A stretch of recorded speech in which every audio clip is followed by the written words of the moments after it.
হামলাকে এই জেনারেশনের সাথে যুদ্ধ ঘোষণা হিসেবে মেনে নিব। তাদের নাকি একটা রেড লাইন আছে, সেই রেড লাইন নাকি ক্রস করা যাবে না। যে কোনো কৃষক শ্রমিক আপনাদেরকে প্রশ্ন করার ইখতিয়ার রাখে। আমরা কিছুক্ষণ আগে দেখলাম সেই হামলায় তাদের হাতে আগ্নেয়াস্ত্র পর্যন্ত ছিল।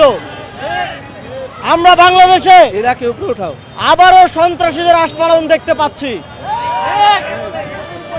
আমাদের বর্তমান প্রধানমন্ত্রী তিনি নির্বাচনের আগে বলেছিলেন তার একটা প্ল্যান আছে।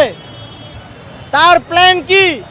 তার ছাত্র সংগঠনের গুন্ডা পান্ডাদের হাতে অস্ত্র তুলে দেওয়ার প্ল্যান কিনা সেটা এখন আমাদের মনে হচ্ছে।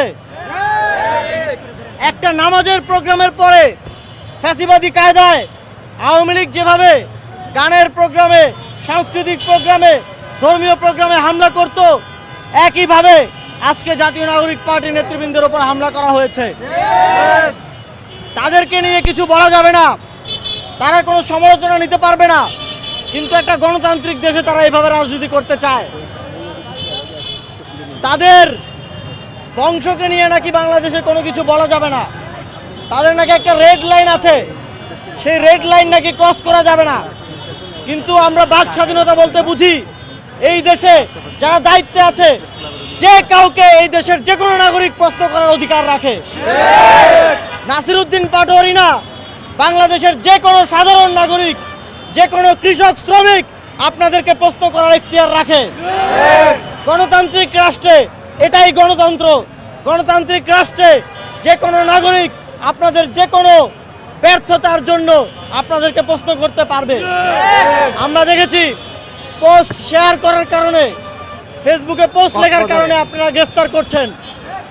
আমরা এটা করতে দেখতাম আওয়ামী লীগকে। আজকের এই বিক্ষোভ মিছিল থেকে আমরা আলটিমেটাম দিচ্ছি, আজকে রাতের মধ্যে অস্ত্রধারী হামলাকারী সকল সন্ত্রাসীকে গ্রেফতার করতে হবে। যদি গ্রেফতার না করা হয়, আমরা আপনাদের এই কার্যক্রমকে, এই হামলাকে এই জেনারেশনের সাথে যুদ্ধ ঘোষণা হিসেবে মেনে নিব। এবং সামনের দিনে আমাদের সমালোচনা আর বিক্ষোভ মিছিল সমাবেশের মতো নিয়মতান্ত্রিক উপায়ে থাকবে না। কারণ আপনাদের সাথে, সন্ত্রাসীদের সাথে কখনো ভালোভাবে ব্যবহার করা যায় না।